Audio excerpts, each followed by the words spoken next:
Hello, everybody. Welcome back to the channel. Welcome back to the Red Devils experience. We're glad to have you here with us today. A lot of breaking Manchester United news. Before we get into it, real quick, smash the like button for me. Really helps us out. Greatly appreciated. Thank you very much.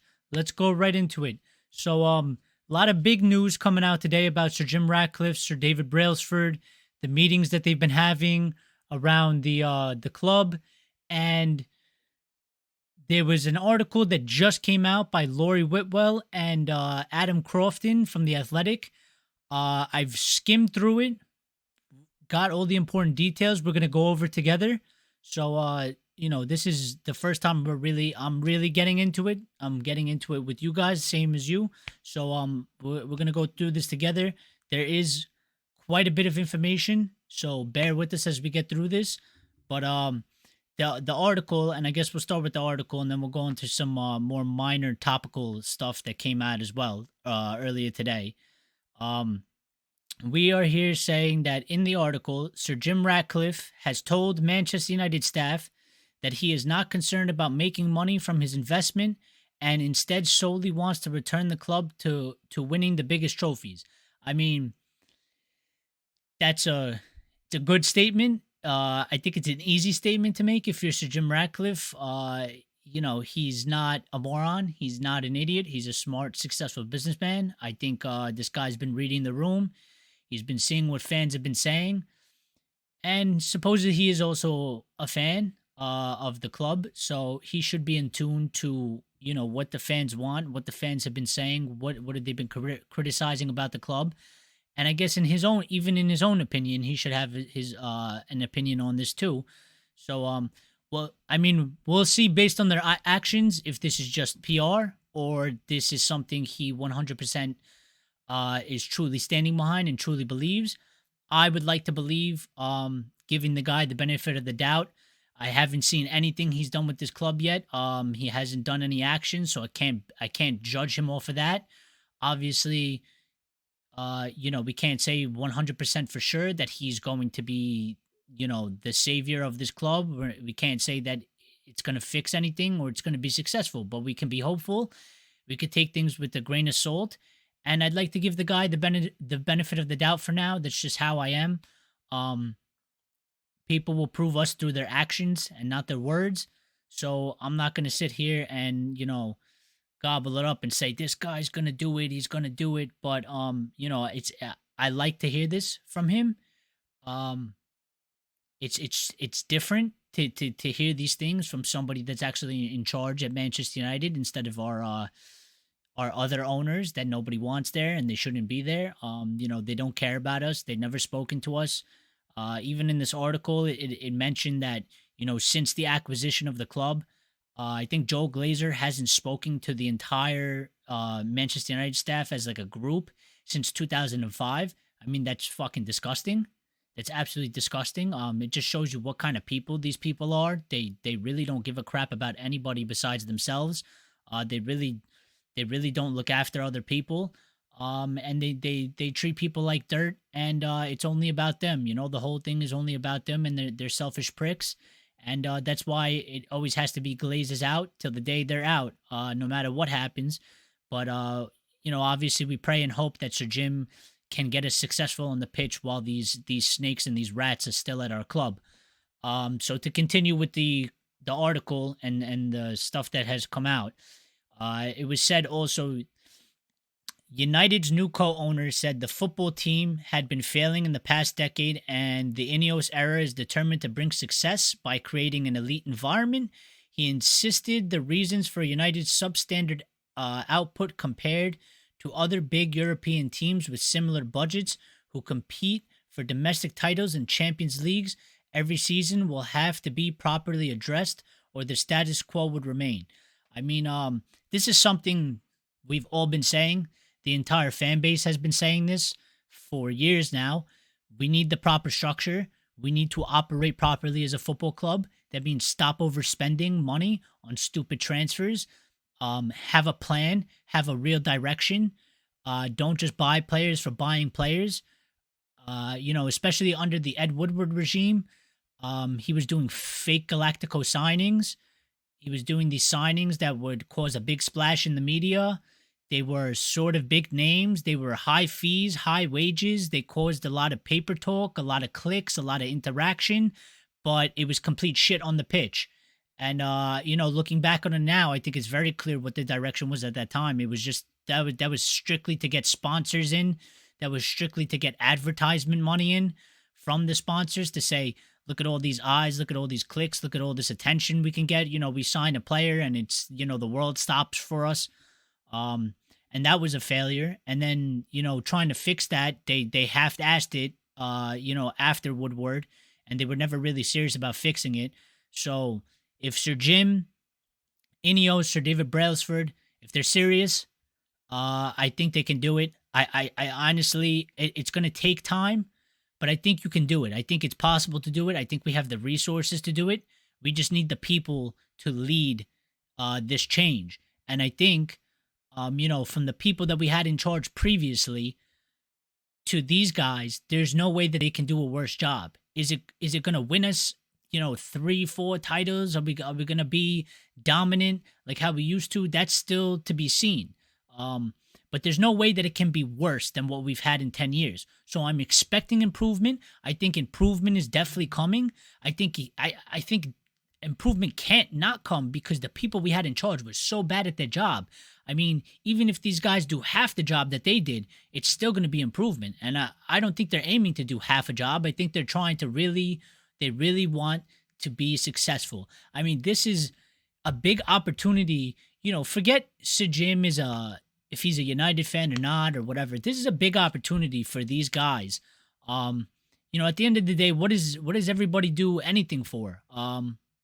It's to do something that they feel inspired by. It's to do something that they want to do, and at the end of the day, it goes on your name. You want to feel prideful in the things that you do, and I think these guys, a lot of their work that they've done throughout their life, I think it's just examples of it.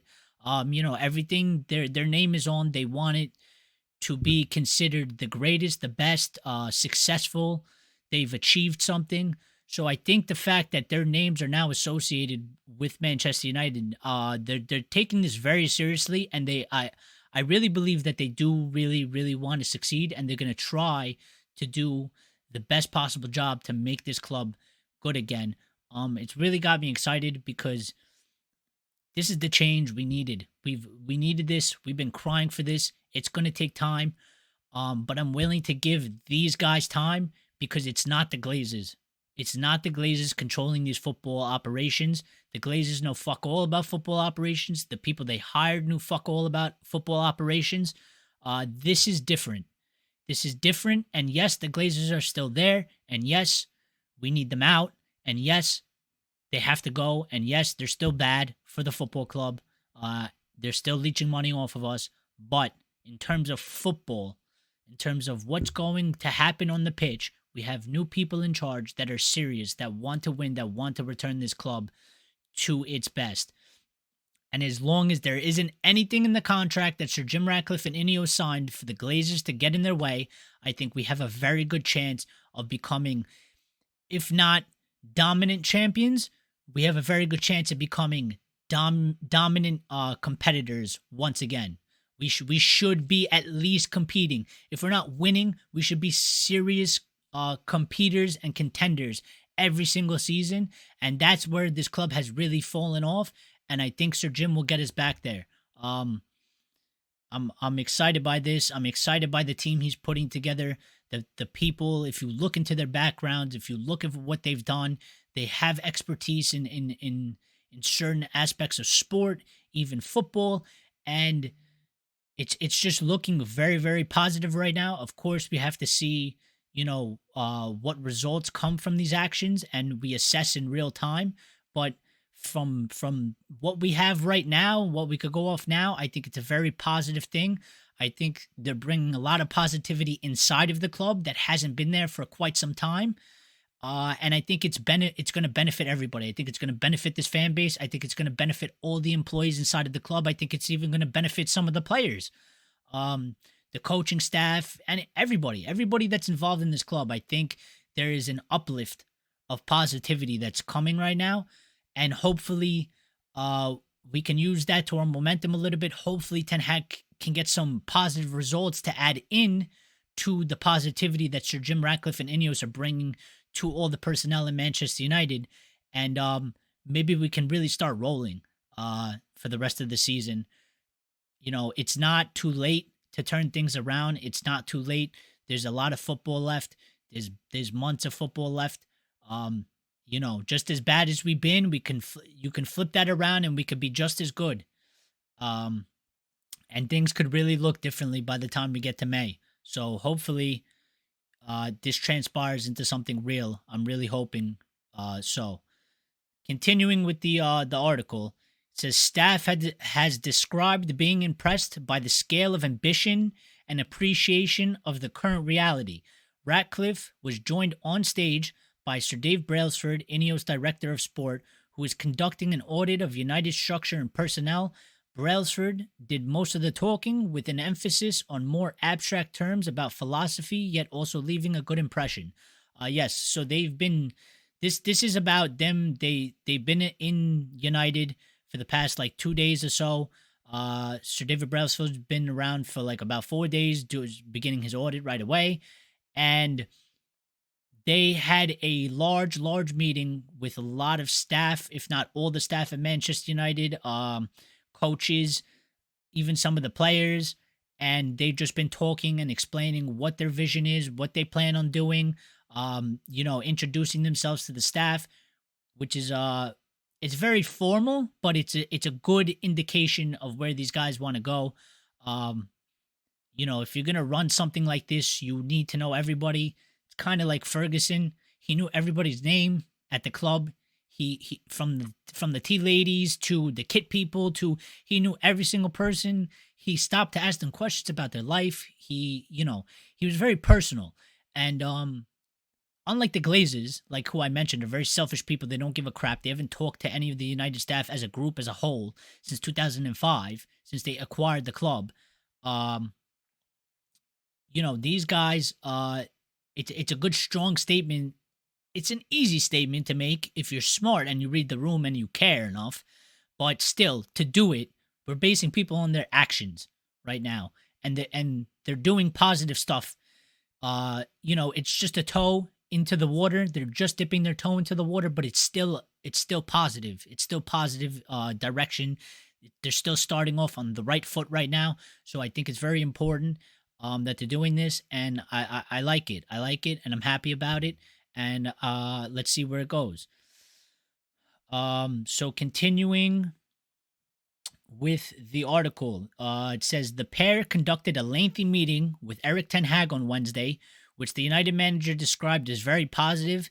Ten Hag said, "Many hours we sit together, many issues. We were on the same page. It was a very constructive meeting. We look forward to working with each other. They have good ideas. We have to see what we can integrate. In togetherness, we can work, but after one day, you can't tell that." So those were quotes from Erik Ten Hag, and I'm just going to touch and throw my opinion on this real quick. There was a lot of reports coming out. Ten Hag's unwilling to give up his control over transfers. It might cause a problem. There might be some sort of rift. They might have to sack him if he refuses to do this. He obviously came out and said that we had a very good meeting. We talked a lot. There was a lot of things we were in agreement with. I think the truth is somewhere in the middle of both of that, like it usually is, right? I think they did have a long, constructive, and good talk. I think there was things that they agreed with. I think Ten Hag is still eager to try and keep some type of say. I think his main thing is he doesn't want to be completely powerless. He wants to have some type of influence. I don't think he's a madman. I don't think he's gonna go and fight these guys. I think he's also smart enough to read the room and is like, if he walked up to Sir Jim and said, screw you, it's in my contract, I ain't giving up crap. I mean, all he's really doing is giving Sir Jim another reason to look to replace him, on top of the results aren't great right now, and he's not in the strongest position. So I think Erik Ten Hag's not an idiot. He's certainly not a dumb person. I think he knows the situation. I think he knows what he can leverage. I think he knows what he can fight for. Um, so on that front, I don't think that that's actually going to be as big as a problem as it's been reported the past like day or so. And I think they will come to some sort of a compromise, and I think they will be able to work together, which is encouraging because I've said this on the previous shows, the last one, the one before that. I really want Erik Ten Hag to get an opportunity and a chance under this new current regime that we're gonna have, this new structure. Um, the guy is a coach. I said he should be like co-captain of the ship. He should not be steering the ship by himself 100%. You need a team to succeed in football. But not even in football, in life. Nobody in life has done anything completely 110% by themselves. And that's what really Ten Hag was doing since he came here, because nobody else was qualified. Nobody else was good at their job. Nobody should have been in those positions with the people that he was dealing with. So he was steering the ship basically by himself. And it's basically an impossible task. You cannot, no one's ever going to succeed. You need a nice, solid base, foundation, group of people that are strong, that know what they're doing, and have a plan and are highly motivated to succeed. And I think that's what he's getting. And this is why I would like to see him get a chance under these guys. So I hope that happens. I really do, because I still think that this guy can do something for us. I still think he can do something. If, he might not be the guy, like he might not be our Pep Guardiola, but he might be our Roberto Mancini. Yeah. Like, he might set us up for the guy to come after to just really just start going after league titles. Or he might do it himself, But I think he can accomplish something here, and I'd like to see him get the chance, because I think, like every other manager before him, Glazer incompetence that they had to deal with. The job's already huge. The job is already a lot of pressure. The job is not a normal job. This is one of the most high stake jobs you could probably get in the entire world. And then to have to take on extra responsibility on top of the coaching, handling the players, the media scrutiny and all that shit. It's just it's like you're just dumping cement on top of the guy while he's trying to like keep his head above from suffocating, So I really want to see Erik Ten Hag get a chance.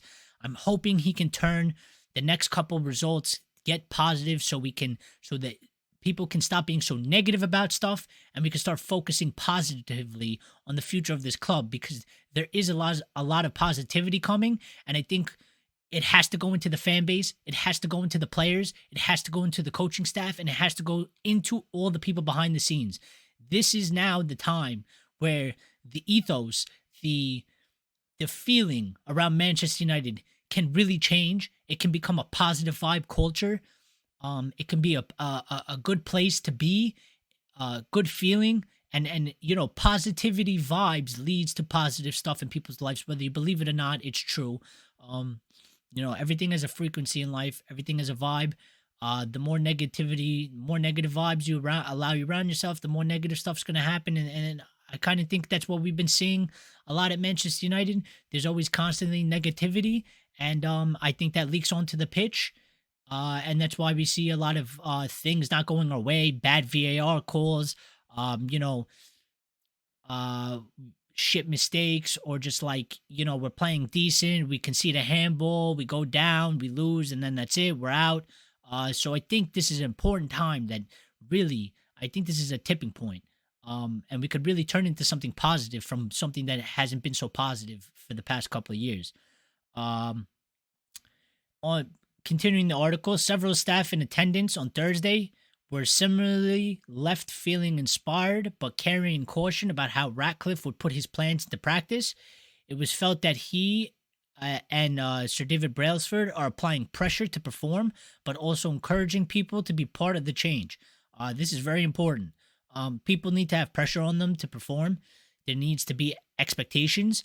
If there's no expectations, a lot of society just kind of sit back and laid back. You need to have somebody to drive you, kind of like a mentor, right? Now there's some people in the world, they're very self-motivated and they don't need nobody and they're going to do it anyway. But a large majority of the world is not like that. You need a coach, you need a mentor, you need somebody to push you, you need somebody to teach you need somebody to hold accountability for you. As well as yourself, you have to have self accountability, but somebody to hold your accountability of self accountability is not a bad thing to have, right? Um, and the fact that they're encouraging people to be part of the change is a good positive message that they're sending too. Basically saying like, listen, we understand it's been shit here. We don't even blame you. We're actually encouraging you. Join us. We want to turn this into what it's supposed to be. And if you're on the same page as us, we're happy to bring you along with us. We want to work with you. We want to do greatness, and we're willing to accept you.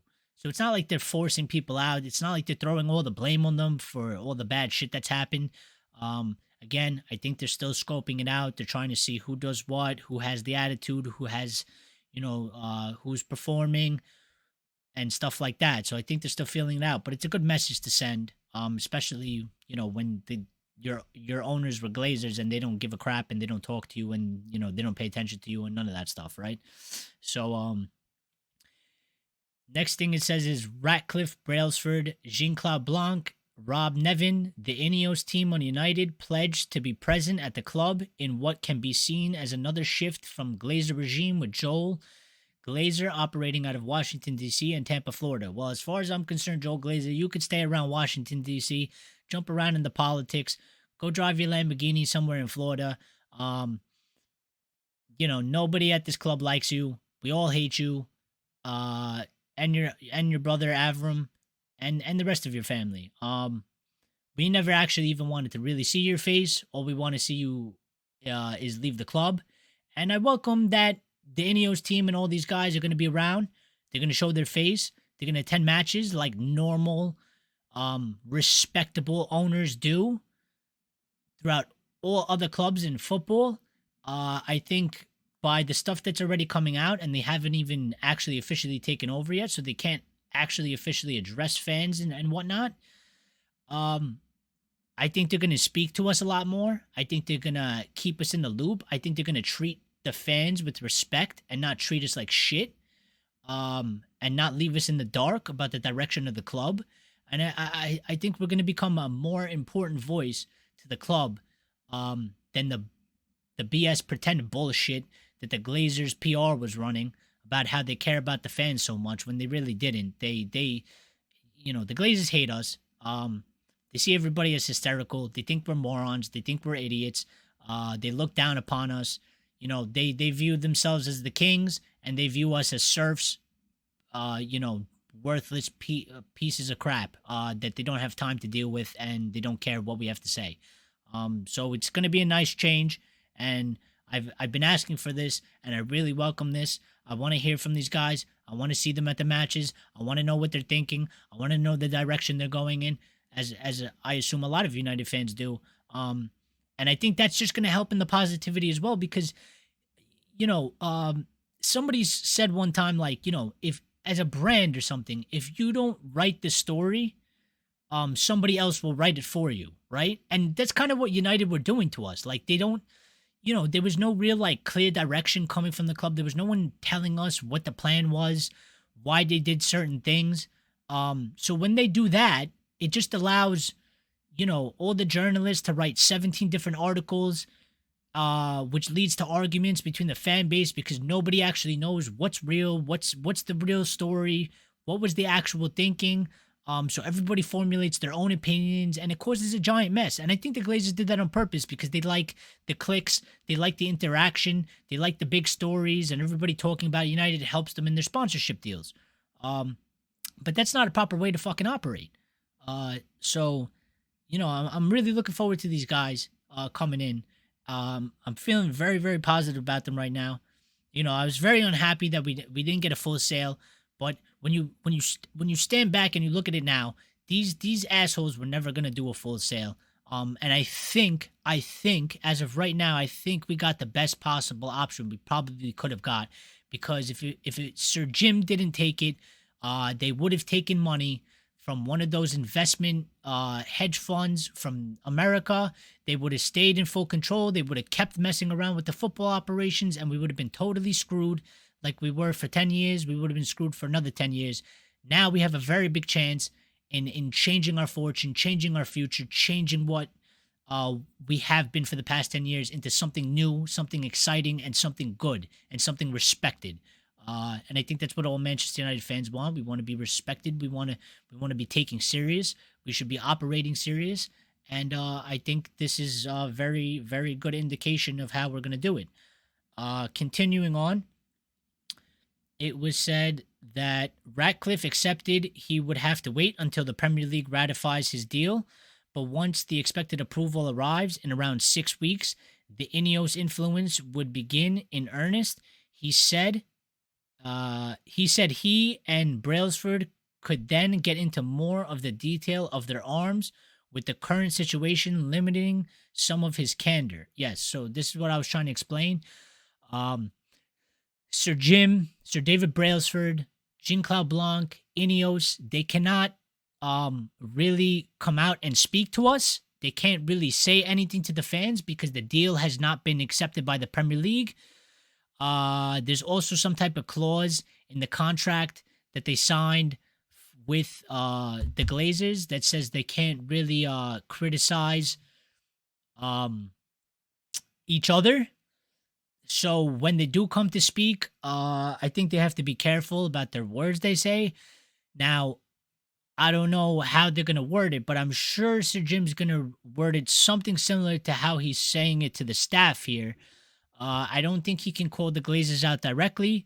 I don't think he can really name any of them or any of the people that were associated with them. I think he can kind of tiptoe around it by saying, in the past, we were doing this, and we need to change it to that. Like, he has to tiptoe around it. But once we get confirmation from the Premier League, I think we're going to hear a lot from these guys. I think they're going to address a lot of things to us. They're going to speak to us, as they should, because I think, like I said in the beginning, Sir Jim and these guys, they're not idiots. They're not morons. And especially Sir Jim, if you really are a Manchester United fan, and you have been since day one, it's not that hard to read the room on the rest of the fan base of your fellow Reds. You know what we want. You know what we've been saying. You know what we've been critical of. You know what we expect. So I think these are all easy things for him to accomplish. Easy W's for him to check off on his list, and start off very, very positively into his 25% ownership regime. And the last piece of the article that's worth mentioning, Brailsford, alongside Ratcliffe, also addressed a gathering of United's football staff at Carrington on Wednesday and delivered a similar message about the need for improvements on the pitch. He is believed to be targeting an elite sporting director and established recruitment specialist. I mean, that is something that we've needed for a very, very long time now. Again, all very good. I mean, of course, this is PR, right? But there's different types of PR. I mean, PR is always PR. PR is always there with anything. Now, this is positive PR. Is it deceptive positive PR? Because you can put out a piece of positive PR, but it's a complete lie, it's complete bullshit, and it's never going to happen, and no one's ever going to do it. You're just doing it to trick people, to try and get on your side. I don't think that's what this is. I think this is them basically letting the fans know what's up as much as they can, because unfortunately they cannot address us for the next 4 or 5 weeks or so until the deal is actually agreed or validated by the Premier League. So I think this is their way of kind of just giving the fans a message, letting the fans know what's happening, without directly talking to us. I think it's a smart move. It's definitely very positive, stuff coming out, and I think it should uplift the fan base. I know the fan base is going to be very skeptical, as they should be, because we've been hurt and burned and treated like shit so much under the Glazers. We've been promised so many things that never happened, that never changed, they never did it. So I understand that, and I understand it's hard to move out of that because we've been under a cloud of shit for 10 years. Um, but these are new people. This guy is his own guy. He has his own money. He has his own agenda, and I really do believe he wants to make Manchester United the best um, that he can, and as good as possible, as good as we're supposed to be. So I'm really excited by this. Now we're just gonna go through a couple little things, and then we're gonna end the video because I don't want it to run too long. Let's see. We check in Twitter. So it's something that touches on the article, but this is from Matt Hughes DM on Twitter at Matt Hughes DM. You can go look him up. He wrote, Sir Jim Ratcliffe, Sir David Brailsford are understood to have given the same message in a series of meetings with staff over the past 3 days, making it clear Manchester United's on-field performances in recent years have been unacceptable, and they will demand a return to the world-class standards set during the Sir Alex Ferguson era. Again, very, very positive stuff. This is something the fans want. This is what we want. This is what we've been asking for. If they can get it done, we're all going to lose our heads and go absolutely crazy because we're absolutely going to love it, and it's going to be great. It's going to be a great time. It's going to be a good time to be a United fan. So I really hope that they can do this. If you want some of the feedback from the comments of this post, people are saying they all talk, actions are needed. I would say actions are coming, young sir. They need time. They just stepped in. Glazers have been here for almost 20 years, 18 years, 19 years. They've been shitting all over the club. Give these men some time. Let them make the changes they need.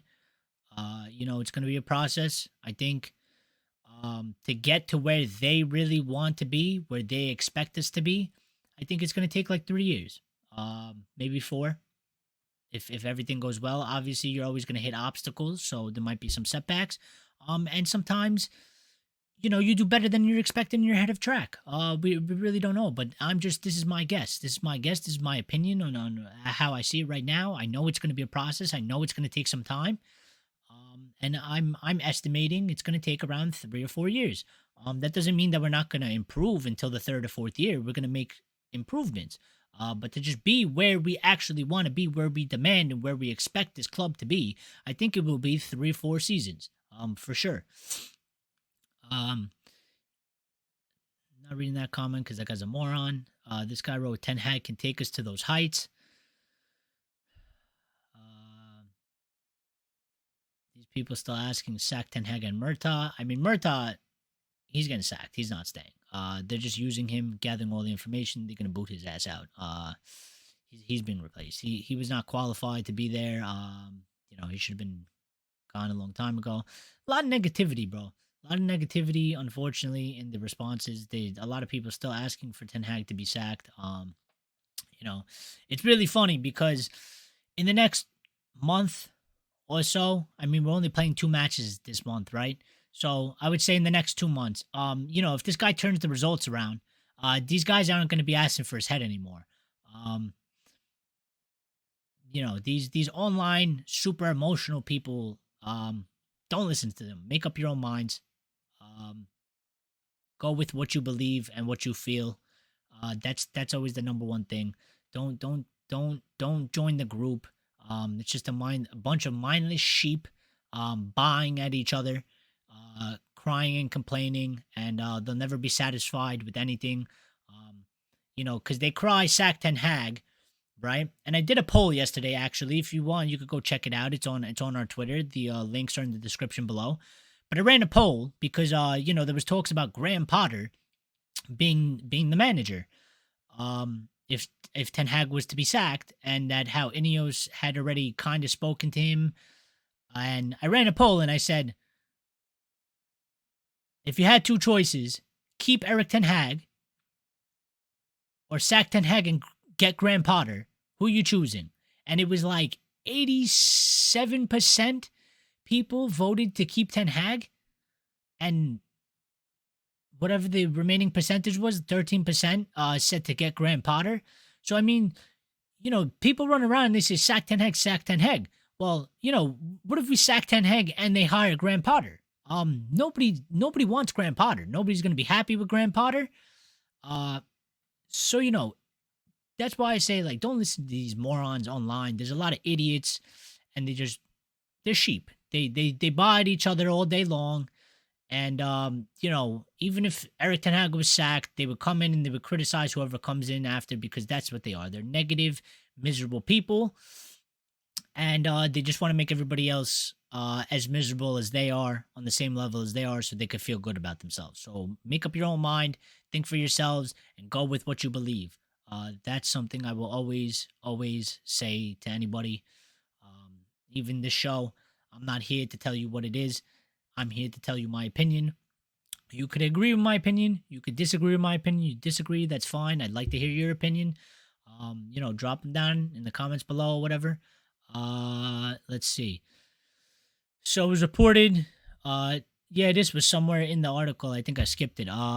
Sir Jim Ratcliffe acknowledged MUFC's commercial resilience throughout the pandemic, but made it clear that silverware is a greater gauge of success, and everyone should be focusing on that. Sources describe this as liberating. I mean, I would only assume.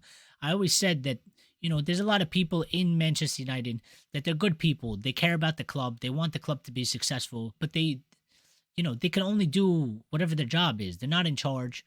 They don't have the power to make the changes.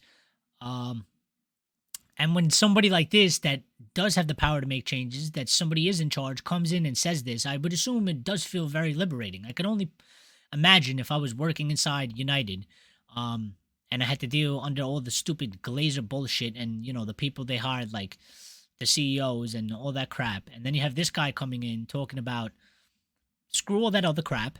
The only way we're judging success is what we're doing on the pitch. And that is our focus. Everybody needs to focus on that. I'd be like, holy shit, finally, we have somebody here. Like, there might actually be something worth working towards now. There's actually a reason to come into work today or tomorrow. There's something real going on here. And that statement is also a fact. Silverware is a greater gauge of success, 100%.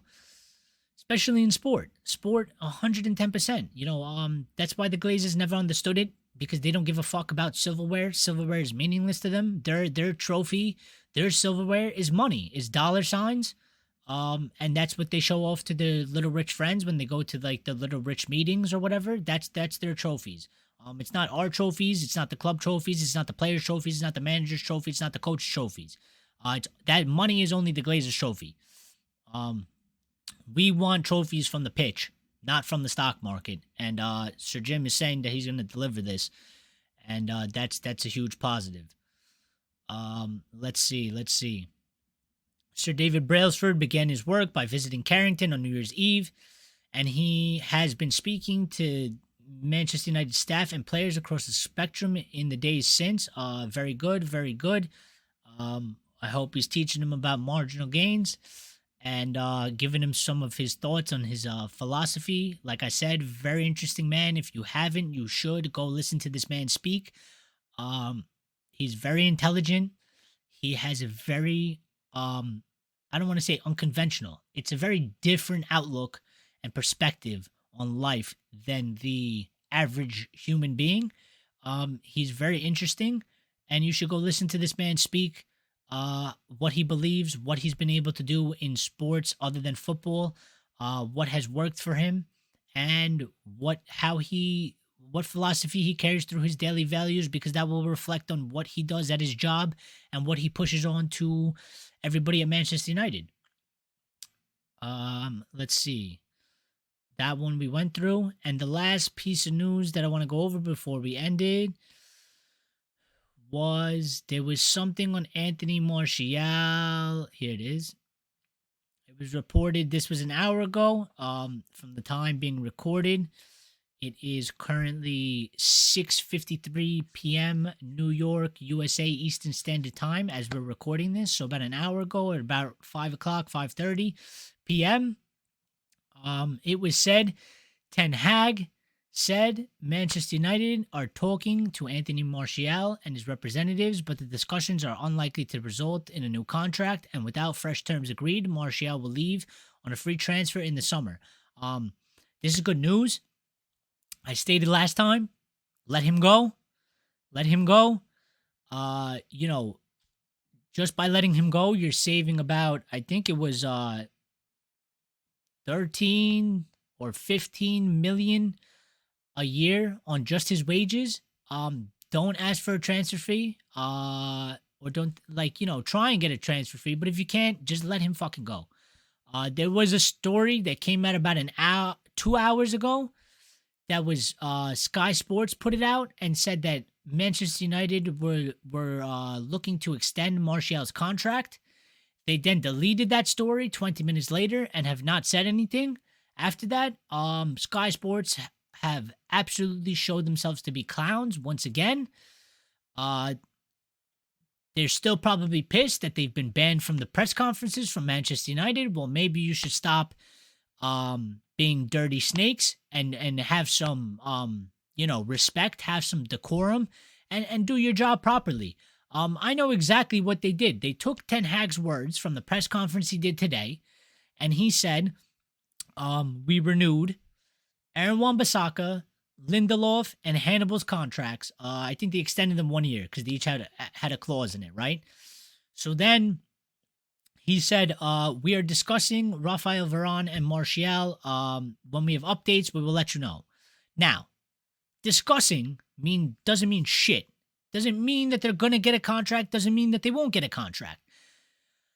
Sky Sports, I think, took those words and were like, well, we can run a story and say that they're going to extend his contract because he kind of just said that we're talking, right? We're talking. So they took it as an indication of, oh, they're talking. So it's not done yet, but they're trying to get the contract extended, which is not what it means. And I assume they put this story out and either somebody from United or somebody from the higher up was contacted. Somebody was contacted and somebody was told, remove that story because it's not true. We are not looking to extend his contract. We're in talks. They're probably trying to get him to leave in January because they want some type of money, most likely to a Saudi club or something. And this is what they're saying. Another thing that might be possible is maybe they are looking to extend his contract, but they want to lower the wage significantly. And maybe they give him like a fucking 2-year contract or something on very reduced wages. If that's something he doesn't want to accept, then he can fucking walk out the door in the summer. I don't want him at the club. He's done. He's dusted. He's not good enough. He should have been let go like 2 seasons ago. It's sad that it didn't work out, but it is what it is. And he's no longer up to what we need at this club. And we need to replace him. We need to take the money that we're giving in his wages and give it to somebody new. So that is our Manchester United update for today. Thank you guys for tuning in. We greatly appreciate it. We're playing Wigan FA Cup, I want to say on Saturday, I believe, right? Let's check the calendar. Saturday or Sunday? Saturday. Oh, what the hell? Oh, Monday. Sorry, Monday. Not even playing on the weekend. Yeah, so Monday we'll be playing Wigan FA Cup. Hopefully we get a win. I'm expecting to get a win, but the way the season's been going, you can't say 100%, which is kind of sad, but no, I think we're gonna win. We have to win. Lisandro Martinez and Casemiro are back in training, so that's a huge boost for us as well. Can't wait to see them on the pitch. We really, really, really need that, and I think it's time to start rocking and rolling. So again, thank you guys for tuning in. If you haven't already, please remember, hit the like button, smash the like button for us. It really helps us. It takes 2 seconds of your time, really. It's greatly appreciated. Subscribe if you haven't already. We're only growing this community. I didn't mention it in the beginning. The real ones that are still here watching this, you get to know we've hit 2,000 subscribers the other day. Absolutely fantastic achievement. We've only been here doing this for 2 months, and we already hit 2,000 subscribers. And we're only going up from here. We want to hear from you. Leave comments down below. I know, some people might be shy. Some people might not know what to say. But we're coming with live streams as well. I'm aiming to get that in the next couple weeks. Definitely by the end of this month. Just waiting on a couple pieces of hardware. For the computer and stuff. It takes a little bit. I got to put the computer together and all that stuff. So, until that time, we'll be back with another one. If anything else major breaks, we'll definitely be giving you another one like we always do. If not, you'll get the Red Devil recap on Monday after the match. So thank you guys for tuning in. Have a good morning, good evening, good night from wherever you're watching. We greatly appreciate you. Love you guys, and we'll see you later, all right?